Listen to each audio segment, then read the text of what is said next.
സംസ്ഥാന കരാട്ടെ ചാമ്പ്യൻഷിപ്പിൽ 50 കിലോ വിഭാഗത്തിൽ 16 വയസ്സിൽ താഴെയുള്ള വിഭാഗത്തിൽ തൃശൂർ ജില്ലയ്ക്ക് വേണ്ടി വെങ്കല മെഡൽ നേടിയ പെരിങ്ങോട്ടുകര ഹയർ സെക്കൻഡറി +1 വിദ്യാർത്ഥി അയൺ പ്രഭ CS-നെ വസതിയിലെത്തി അനുമോദിച്ചു. Peringottukara cultural and charitable society president Ando Thorayan അനുമോദന സദസ്സ് ഉദ്ഘാടനം ചെയ്തു. സെക്രട്ടറി പ്രമോദ് കണിമംഗലത്ത് അധ്യക്ഷത വഹിച്ചു.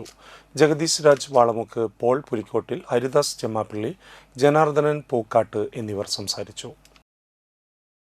ഒട്ടനവധി ആളുകൾ പല ജില്ലകളിൽ നിന്നും കരാട്ട അഭ്യസിച്ച് വന്ന് അതിൽ നിന്ന് വെങ്കല മെഡലാണ് നേടിയിരിക്കുന്നത്. അപ്പോൾ അതിന് നേതൃത്വം കൊടുത്ത എല്ലാ മാതാപിതാക്കൾക്കും അതുപോലെ തന്നെ നമ്മുടെ പെരിങ്ങോട്ടുകര ഹയർ സെക്കൻഡറി സ്കൂളിലെ +1 വിദ്യാർത്ഥിയാണ് അയൺ പ്രഭ. അപ്പോൾ നമുക്കറിയാം, ഒരു വിദ്യാർത്ഥി കാലഘട്ടം തൊട്ട് തന്നെ ഒരു ആയോധന കല നമുക്ക് ഈ കരാട്ടെ എന്നുള്ള ഒരു പ്രതിരോധിക്കാനുള്ള ഒരു സംവിധാനം കൂടിയാണ് ഈ കരാട്ടയിലൂടെ നമുക്ക് സ്വായത്തമായിട്ട് എടുക്കുന്നത്. അപ്പോൾ അതിൽ വെങ്കല മെഡൽ നേടിയതിൽ നമ്മുടെ താനും പ്രദേശത്തിൻ്റെ എല്ലാവിധ ഭാവങ്ങളും ഹൃദയപൂർവ്വം നേടിയാണ്.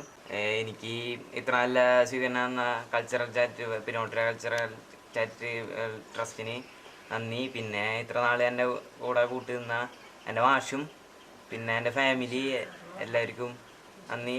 ഏറ്റവും കൂടുതൽ മാഷ് നല്ലോണം നിന്നുണ്ട്, ഈശ്വര മാഷ്. പിന്നെ ഫാമിലി എല്ലാ സപ്പോർട്ടും തന്നുന്നുണ്ട്.